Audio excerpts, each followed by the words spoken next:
We're going to get started. I think I've done enough of that here, so I don't know if I can do the entire. This is heavy. This is ridiculously heavy.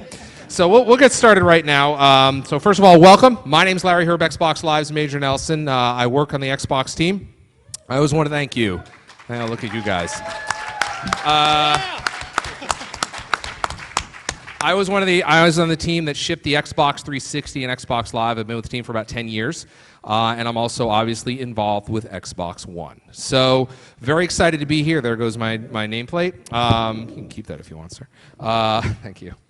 Really excited to be here to talk about Ryse. We're going to go right down. We're going to introduce the panel. We're going to do some Q&A. We're going to show you some stuff that has never been seen before, right, guys? Yeah, we got a couple things. All right, so why don't we get started right here with you, Justin? I'm Justin Roby, senior producer for Microsoft Studios. I'm on multiplayer and then talking about SmartGlass and some other stuff.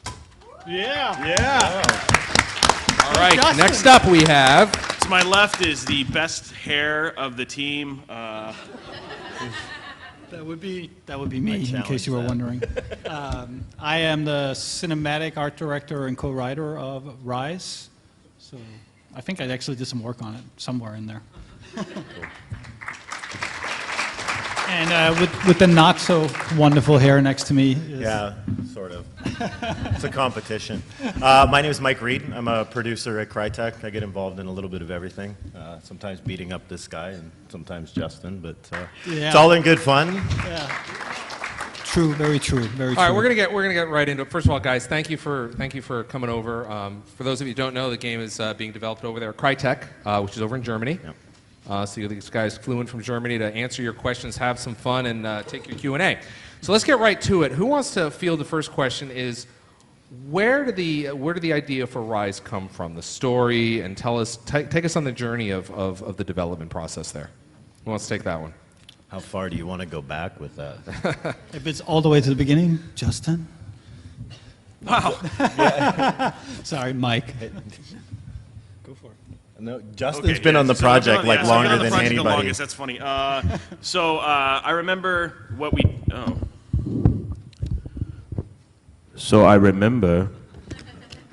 It started a while ago, and what happened is that we had Crytek come and pitch the game to us. At the beginning, it was a first-person melee title.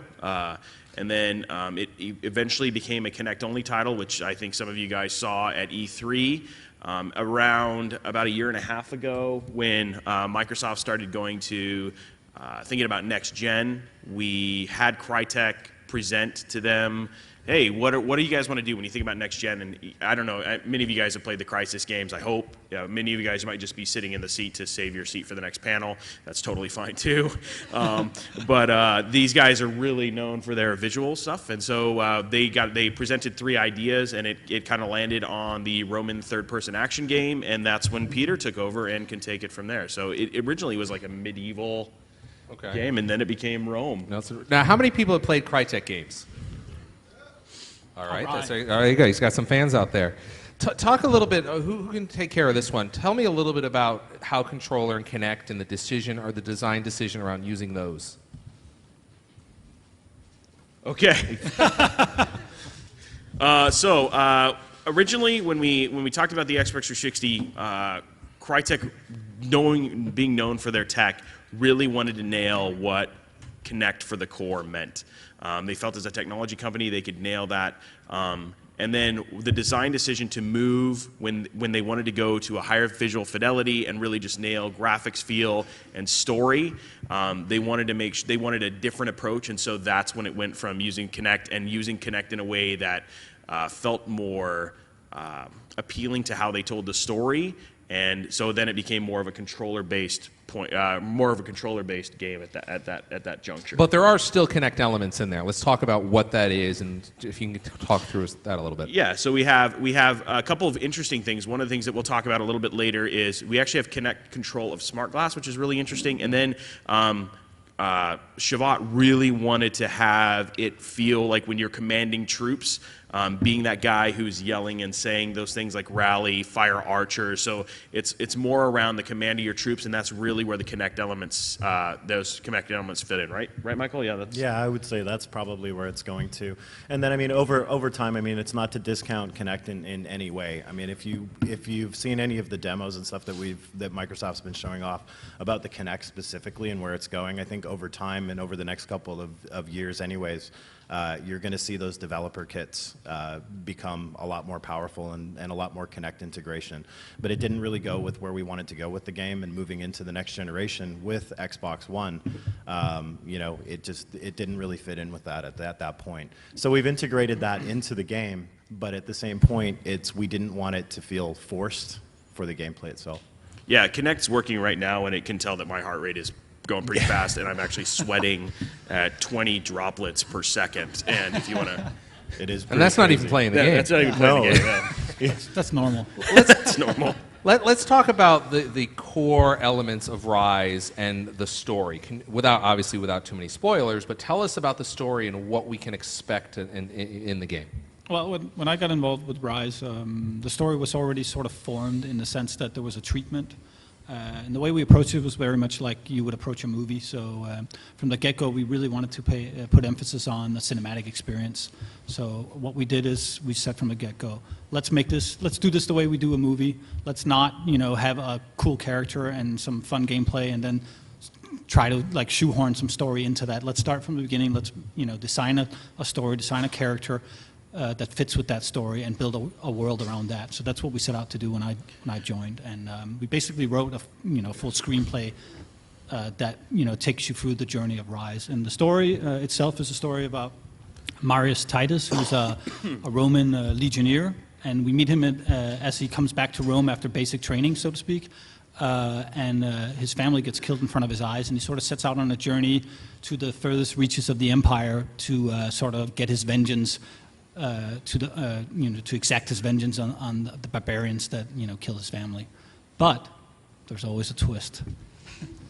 Yeah, and the cool thing about, I think one of the things that really helps is with Xbox One, we try to give people like Peter the visual ability to tell those stories in a way that wasn't possible before.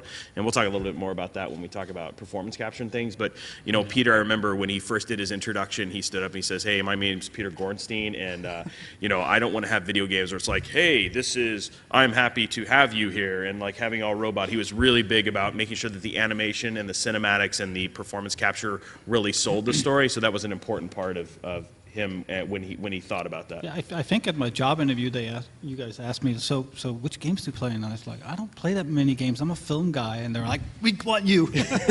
So it was a little bit of an unorthodox sort of introduction to me getting on board the team, because I come from television and movies. So yeah, J.J. Abrams was busy, so. Well, come on, let's be honest. I took J.J. But apparently his hair wasn't busy. Back off me, man. Back off. Peter, I want to talk a little bit about that. You mentioned the fact that your background is in film and television. Right. So you've been working on this project for quite some time. What has it been like with that transition? What are some things that you brought from the television and motion picture background? And what are some of the new things that you're like, wow, I can finally do this? Tell us about the different having your feet on both sides of the tracks. Well, I mean, once I saw what the new CryEngine and Xbox One could do technology-wise, and I sort of realized how big the sandbox is. I mean, the only other place you can get this kind of sort of massive set of toys to play with is if you're doing like massive, large-scale Hollywood, big-budget movies, right? And only a handful of people get to do that. So the second best thing was to do a movie within a game, within a movie, within a game, and make that awesome, right? So the sandbox and what we could do is just amazing. I mean, with the technology and where it's headed, and there is a massive big crossover that's happening between Hollywood and the games industry. And that doesn't mean that games as a whole are going to change from what you see now, but more of an extension of what you see on that. I mean, at E3, we sat down with J.J. Abrams and Steven Spielberg, who came by to see the game, and talked a little bit about them. I think Peter was in for most of that. Yeah, that was really cool. I mean, we both had Steven. He's very excited about my that. Facebook picture with me and Steven is like, my eyes are like this big. I'm like, ah! And I shoehorned my head right in between the two of them. So Mike is in there and back, like, ah!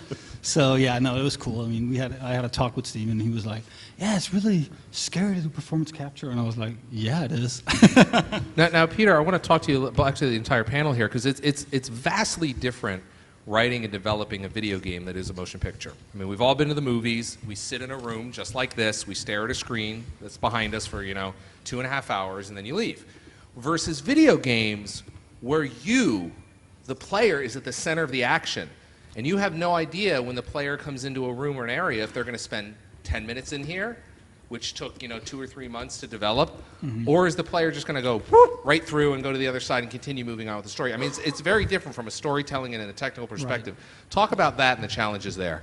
Well, I mean, obviously, you don't have the luxury of putting people in a room and turning off the light and having their complete attention for 2 hours or whatever. In a linear conversation. Yeah, in a linear sense. I mean, people can pick up the game, they can leave again, they can come back. There could be weeks between that, there could be days between that.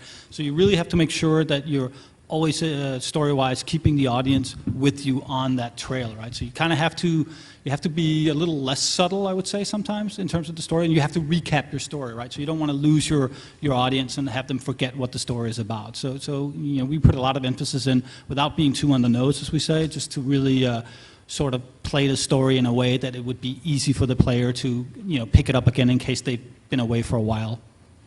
Tell us about the challenges in story writing for the game. Well, I mean, what we really tried to do is work it as we do with a movie. I mean, the challenge, of course, being that we have a lot of limitations. It's not when we put characters in there. It's not like we can just say endless amount of characters, or we can do endless stuff. We can do a lot. The technology is really powerful. We can have a lot of cool scenarios, cool effects, cool characters, but we have a lot of technical specifications and stuff that you wouldn't even think about when you were doing a movie, for instance. For instance? Yes. A good example. What would be a good example of that? You don't really deal with so many programmers, though. Yeah, exactly. In the film side. Well, in the films, when you shoot a film and you storyboard, you shoot a film, it's very linear, right? You do the whole process, but when you're doing a game, it's much more sort of back and forth. I'll say, oh, so the scene's like this, and they'll be like, could I say elephants, for instance, coming down this slope or something like that, right?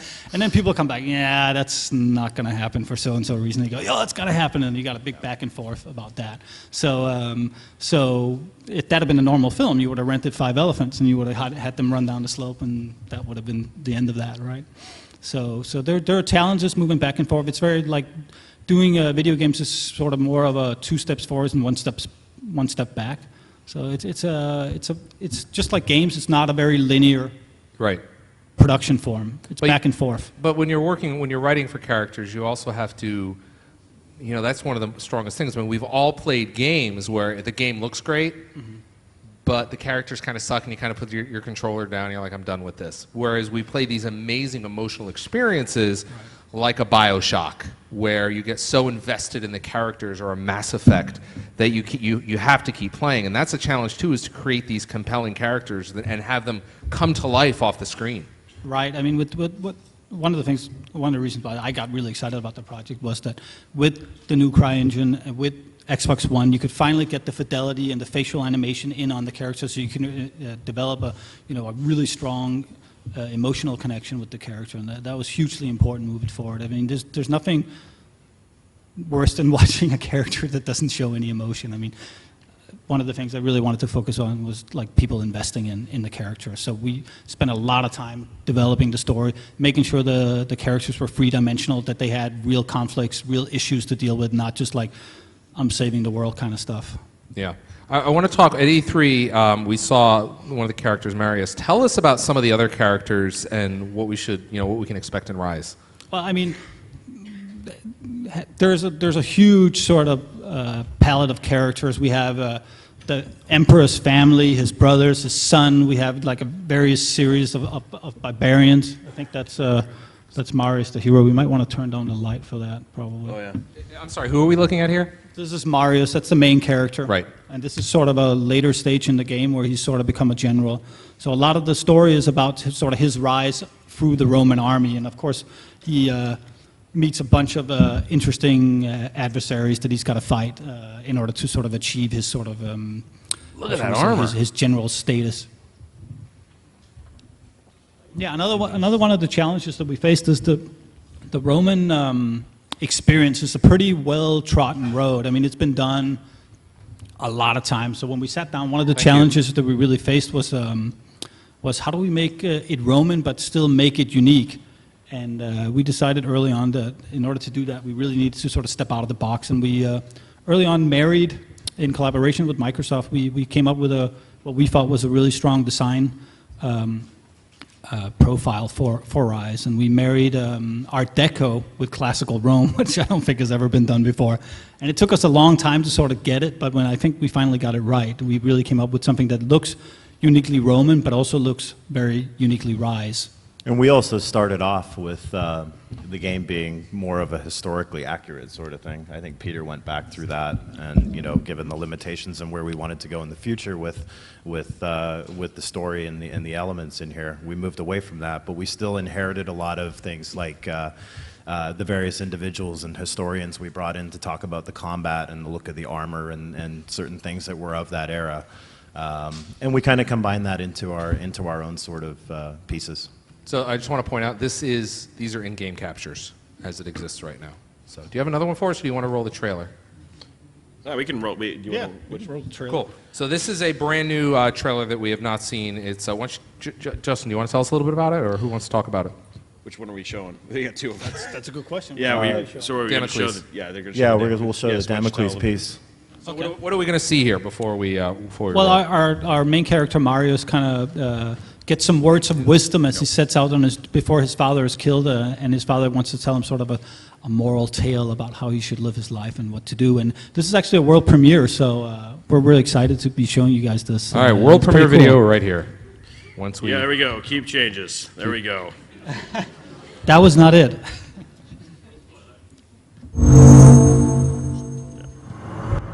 Legend says that Damocles was a great warrior.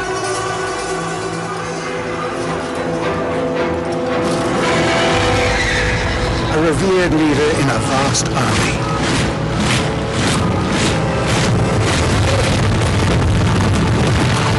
During a massive battle, his cowardly commanders abandoned him.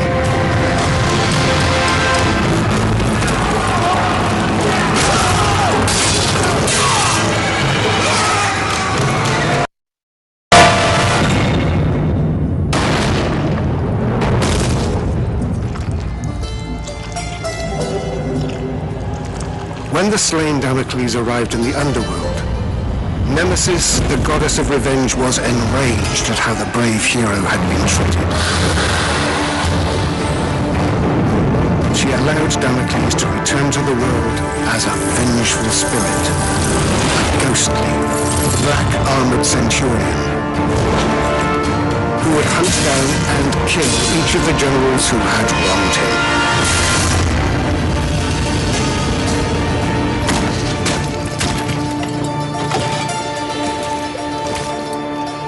To this day, many commanders carry a dagger with the image of Damocles on the scabbard. This dagger reminds them to always look after their men, or risk the Black Centurion returning from the dead to avenge their selfish mistakes.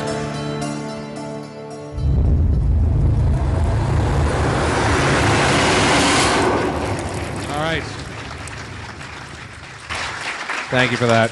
All right, we bring maybe the lights up a little more. I want to talk about cinematics. Now, Peter, this is your neck of the woods. Let's talk about what went into making some of the cinematics of Ryse. And we're going to see some later on. You've got a great example, but I want to kind of tee it up. Yeah, I mean, first of all, Crytek and Microsoft teamed up with Imaginarium. I don't know if any of you guys know who they are. It's Andy Serkis. It's this new performance capture studio. So we got to work with some of the best people in the industry, which is basically Andy Serkis is the guy who plays Gollum, in case you don't know.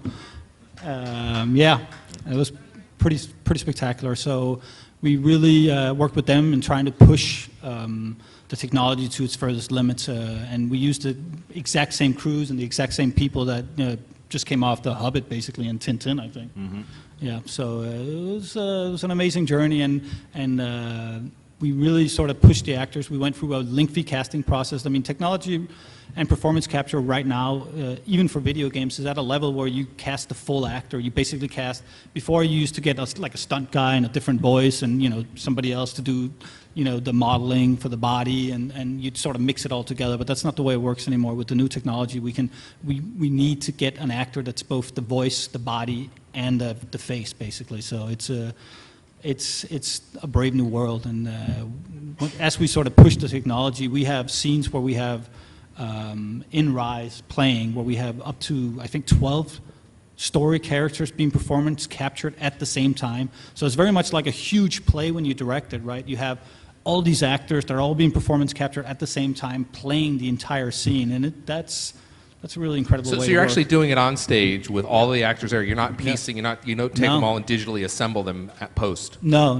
What we did, we had all the actors on stage actually playing out the scenes. Wow. Yeah, it was amazing. And then what we do, and what we had the luxury is with virtual camera and with the technology, we could basically set up the camera angles and the FOV and all that stuff. We could do that in post afterwards. So it's a tremendously efficient way of working. Tell us about the technology in terms of, you kind of hinted at a little bit, but I want to talk a little bit more about it. And what, you know, is it 12 cameras? They're all red cameras? What's going on there? No, I think we had 127 performance capture cameras. Then we have 5 reference cameras, and then we had, you know, depending on how many actors were on stage, we had a head cam for each of them.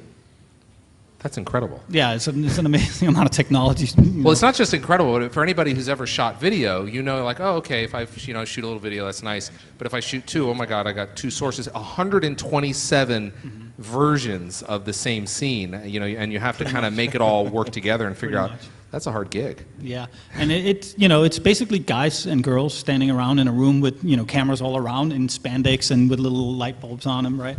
So it takes a certain kind of actors to sort of be able to sort of say, oh, where am I? And that's where it's really good. We have the CryEngine. We could sort of show them on stage, oh, you're at a palace, you know, the enemy's invading from that side, and there's like boulders flying over you from here, and so that really helped them, and it was a great tool for them. So do you show the actors some like what we just saw, and obviously some of the, so they can kind of get a sense for what their actor exactly, and we also actually have that. We'll have big monitors on stage, right? So they can look and see what the physical space is, right, that they're in, and we can sort of tape on the floor where they can move, how far they can move, and yeah, it's pretty exciting. You know, what were some of the challenges in making Ryse with that? I mean, you kind of talked about the fact you had so many people on stage. Is that one of them? Yeah, no, actually, that wasn't too bad. I kind of enjoyed that. But one of the bigger challenges, yeah, that's a good question. Just getting it all done. Oh, one of the things that was really sort of something you have to get used to is that you have to make sure when you work with the actor that you give them enough spaces for the beats in between, right? Because when they're just performing and it's like a play, they have a tendency to play it too fast, and then when I get back and I have to cut the scene together, there's no beats in between that you would get when you normally film, right? So what I'd have to constantly tell them is like, slow down before you move to the next line, please take a breath, right? So they'd sort of artificially have to sort of create those cuts mentally inside their heads. So that was a big challenge when you have like 12 people on stage and you don't have a monitor on any of them, and you're just kind of walking around in the middle of the performance. You have to sort of like, did they take that break, or do I have to play the scene again, right? So that was a bit of a puzzle. Tell me about the talent you work with. Was it any famous talent that we would know? Well, I think if you were a British person, you might know him. A lot of British actors. It's a purely British cast. We have some people from Vikings. We have some people from Game of Thrones, but mainly smaller parts. And then we have some very famous theater actors. We predominantly cast theater actors because we wanted to make sure that they could both stay in the performance for a full scene, and it wasn't just like one-liners that they could cut off, and really be engaged and sort of have that abstraction. And we also really wanted actors that had a strong voice. Right. Tell us about the production pipeline with Xbox One and how it's improved from perhaps, say, previous platforms you've worked on. Wow. It's, yeah. Now, I want to point out, Justin, can you tell some of the games you've worked on in the past? Yeah. I've worked on Fable, Forza, Age of Empires, War Chiefs, Rise of Nations, Rise of Legends, sentient, a bunch. And then We've heard of some of those. yeah, I've heard of some of those. And then 2 human, and and Ryse, one hour, son of Justin. Rome. There's Okay, only 1 yeah, hour. sorry about that. I'm not qualified to talk about the pipeline. I know that there is a pipeline that goes from Alaska to North America somewhere, or something. But beyond that, How's it made producing or working on Ryse easier than some of the previous titles? When you worked on Xbox 360 and original Xbox. So I'll tell you at Gen 2 when we're not trying to launch during a platform, because right now launching games on a launch platform. So this is my 4th platform launch. So I've done Xbox One, the 360, Windows Phone, and then now and these are the hardest games to make, mainly because technology is changing underneath you. You're getting a bunch of really great stuff, new stuff, which we'll talk about here when we talk about the SmartGlass stuff, and it's trying to get it all, balance it, while at the same time making sure we make a great game that actually comes out and people can actually enjoy. So we've got a panel on this on Saturday night. If you want to come by, we're going to talk more in depth about some of the technology. But essentially what it matters is, imagine if you were to open up, Windows or Mac or something, and you knew where everything was, and then the next time you went there, everything was moved around. That's kind of what's happening with the development process, because the team that's building Xbox One and what we call the platform is developing. The game teams are over here, and things kind of get out of sync, and all of a sudden, wait a minute, I thought it was going to work this way. Well, it doesn't. So you guys got to. There's a lot of work that's as they said, it's in process. The way I describe it is, imagine trying to build an airplane while it's flying. Seriously, things are changing all the time, right? And then we have our engine technology on top of that, which we're developing. I mean, working closer with you guys has been, probably the biggest blessing we've had in terms of getting this running on the kits and getting everything working and actually having a hands-on for the game. Yeah. Yeah, it's pretty amazing when you take 2 technological platforms like that and marry them together. It's funny. It's 2 of them basically. Sometimes they have battle royales, especially with the Russian guys on your team. Which Russian guys they're kind of scary, but yeah, the ones that they're at Crytek, not all Russians. Anyway, all right. So again, we'll have more of that on Saturday night, where we're going to talk a little bit more about more of the technology, more of the platform of Xbox One. But we have another asset, gentlemen. Yeah, we do. Tell us what we're going to see. Yeah, this is a world premiere Comic-Con exclusive, right? Yep. Again, it is. This is about. We wanted to get some of the guys involved that Peter works very closely with on the performance capture and animation side.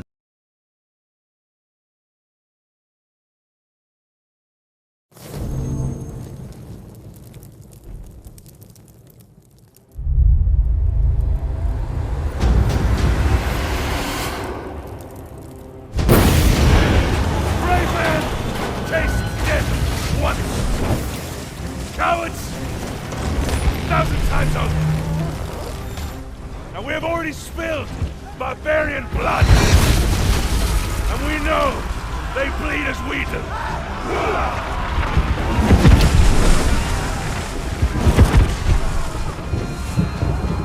Ready!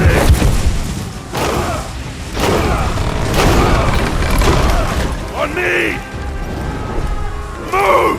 With Ryse, we set our challenge and said, okay, how can we increase the experience? How can we increase the story and characterization compared to movies?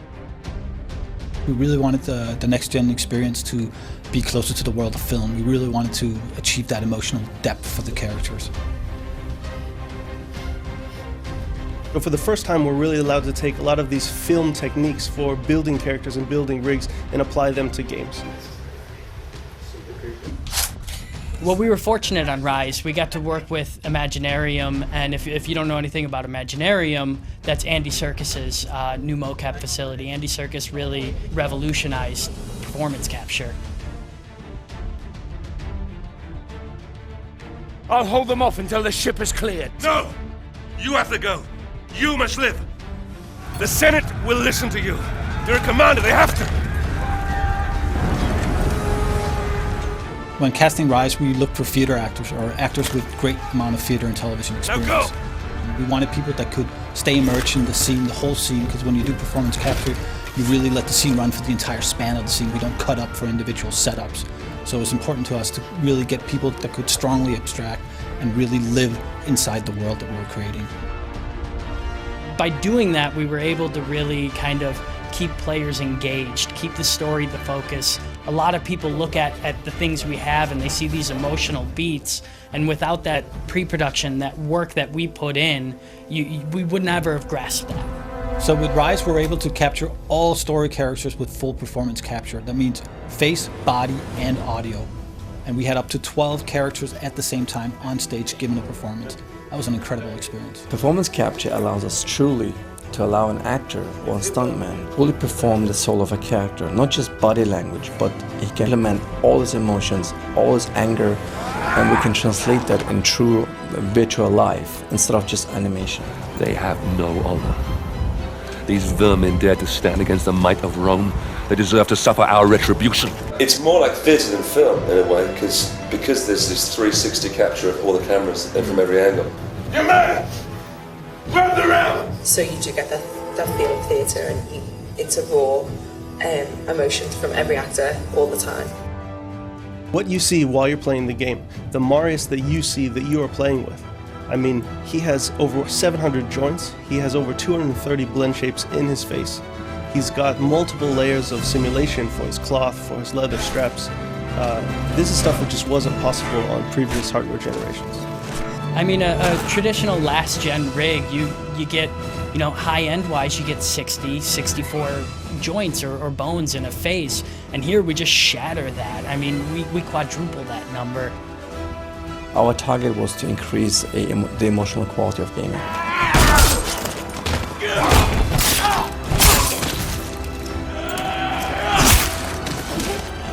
Ryse is going to be an amazing journey. We're going to merge story and action like you've never seen before.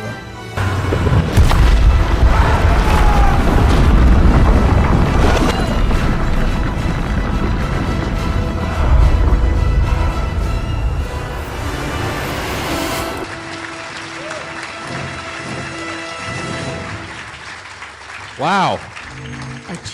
Sorry about the sound. I bet you guys will never look at a game the same way after you see something like that, right? Wow, that was most impressive. Thanks. Yeah, it's interesting because the little plume of smoke that's right there at the very end that we saw, there was more processing power in just that plume of smoke than could be achieved on the Xbox 360 alone. Altogether. Just that little plume of smoke. Yeah, just that plume of smoke in there. So there you go. There's a little factoid for you. I did not know that.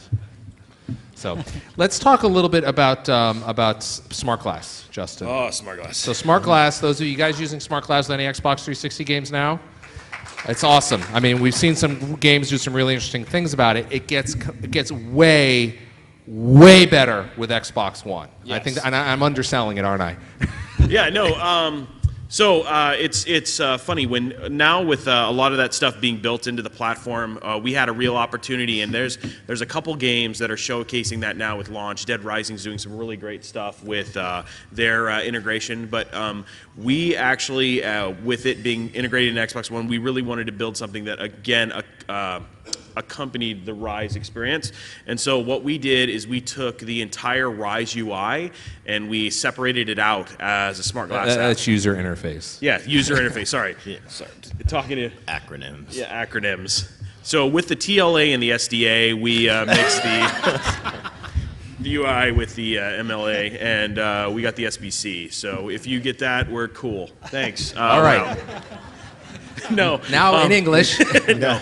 What I'm saying is that we took. So what this means is that now you don't have to be connected to the console to interact with the game. And you're like, oh, well, Justin, why is that remotely interesting? Well, think of it as, what if you're watching television or you're playing a game of Dead Rising? You want to set up a multiplayer match, or your wife's watching, Spartacus, and you want to set up a multiplayer match. The game's almost over, so you pick up your SmartGlass, basically set up your multiplayer game, and then when it's ready, it pops in, and you're good to go. You don't have to load the game, set up your matches. It all basically happens because your app isn't attached. The other stuff that gets interesting is with one of the things that we're talking about with the Ryse UI, which is called the timeline, which you can think of as a strategy guide that it basically tracks along with you.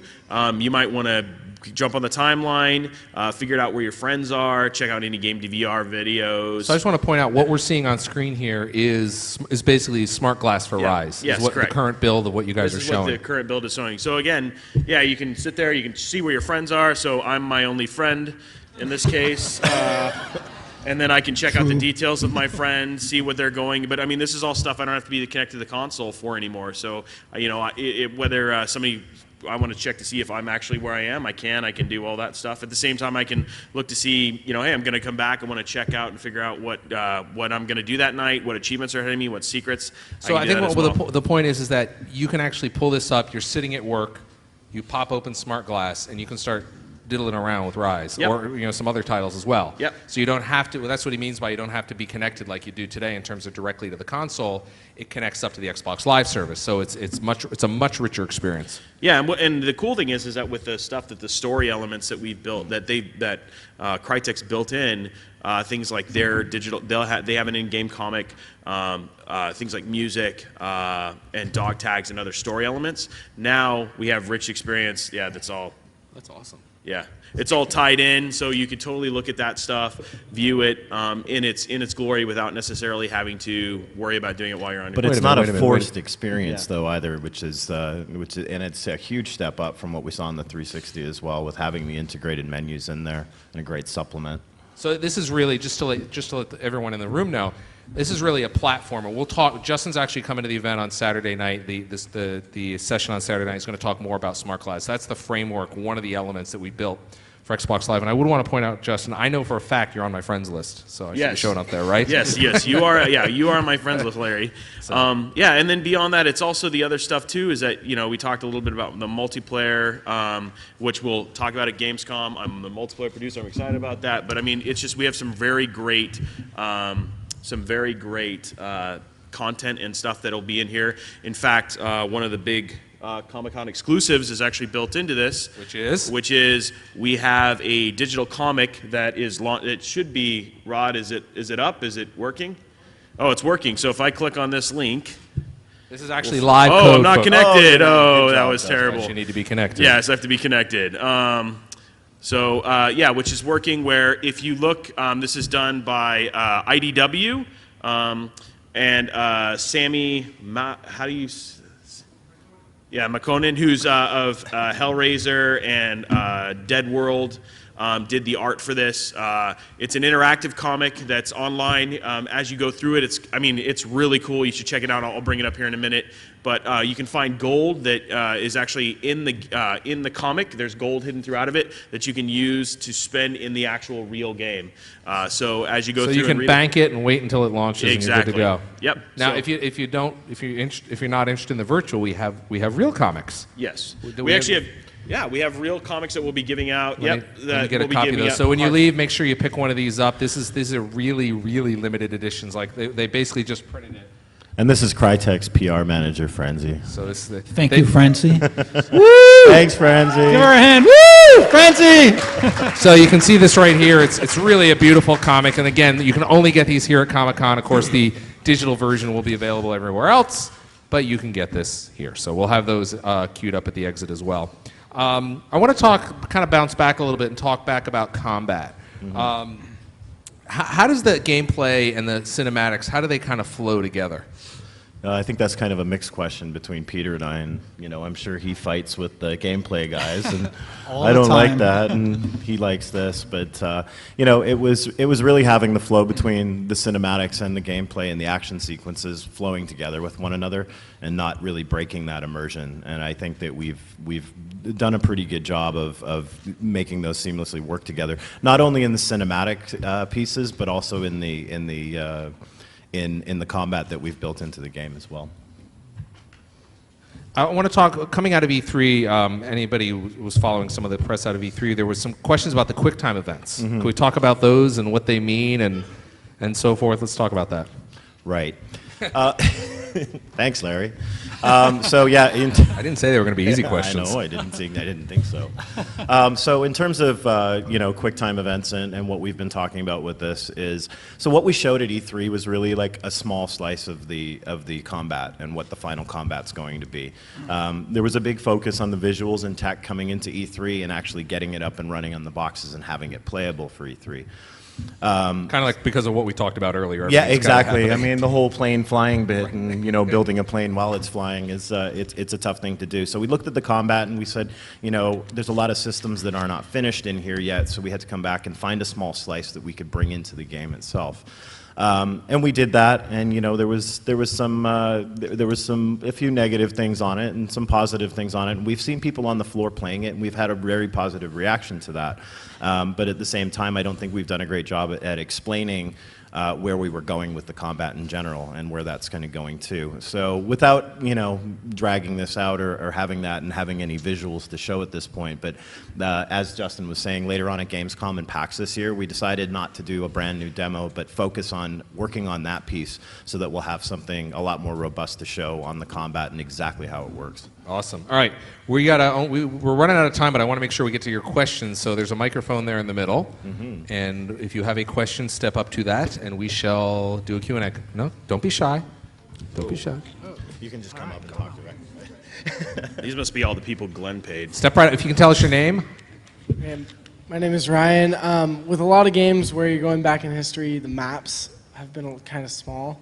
In this game, are there multiple maps? Is it a free roam map, or is it a very story-based linear game? More on the single-player side, are you talking about? Yeah.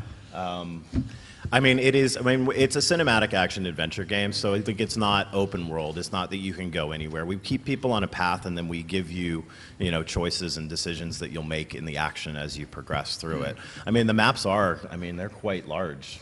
Yeah, in terms of what you have traverse lots of freedom to sort of roam around and do stuff, but we make sure that if you start at A, you get to B, right? I mean, that's kind of how it works. Thank you. Thanks. Next question. Hi, I'm Beth. I am the Twitter handle for Xbox, the official handle, and we asked our 1.5 million followers if they had questions for you, and they did. So the one I chose to ask is, James B. wants to know, are there any fantasy elements in the game? Yeah, there's a story fantasy element. I mean, the spirits and gods throughout the ancient world were very prevalent, and we do have some spirit guides that kind of guide the player and sort of play a game with the players throughout the game. All right. Thank you. Next question. Hi, what's your name? My name is Oscar. Hi, Oscar. Can we cut that out? I have a question. It's about if I have different ways to play the game. For example, if I make this decision, it will affect the future of the game. Mass Effect. I don't believe so. No. I mean, Peter's the cinematic and story guy, but no, there's no. I mean, we're not doing a branching story path. You're probably thinking like what Justin said with like Mass Effect and things like that. No, it's a much more linear story. Yeah. Okay, thank you. Yeah, Peter's not that good. Thank you. Come on, Peter. Branching dialogue. I knew that was coming, Justin. I knew that was coming. Hi. Hello. What's your name? My name is Kyle. Hi, Kyle. I had a historical question. What time period does the game take place historically? Great question. Well, it's not a historically accurate game, and we have fictional characters mixed in with sort of references to real characters. But what we started out with, I guess, is like a late Roman Empire, right? So it's sort of at the beginning of the decline of the Roman Empire. Thank you. The beginning of the end. Yeah, the beginning of the end, or the end of the beginning, or something. The early 1960s. Something Hi there. around that. Hey, name's James. James. I have more of a developmental question. With the original infrastructure of always online with the console, were there any setbacks when that was changed up from an outcry? Were you guys looking for like? That's a Microsoft question. Yeah, Justin, let's hear it. In short, no.